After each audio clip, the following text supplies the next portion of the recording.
Today, gagawa tayo ng giniling menudo. Magpapainit lang tayo ng mantika, papan-fry natin ang ating mga potatoes. At isusunod na rin natin ang ating carrots. Ready na at aalisin na natin.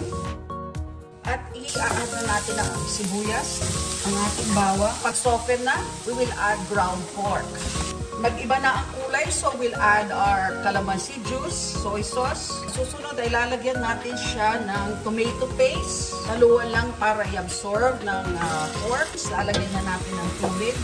At for extra flavor, gagamit rin tayo ng fresh tomatoes. Pabayaan lang natin na maluto.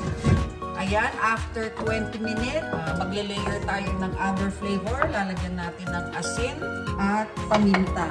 Lalagay na natin ang ating potatoes and then we'll add the other vegetables. So, tatakpan lang natin uli ito para maluto ang mga vegetables at saka mag-reduce pa ng konti ang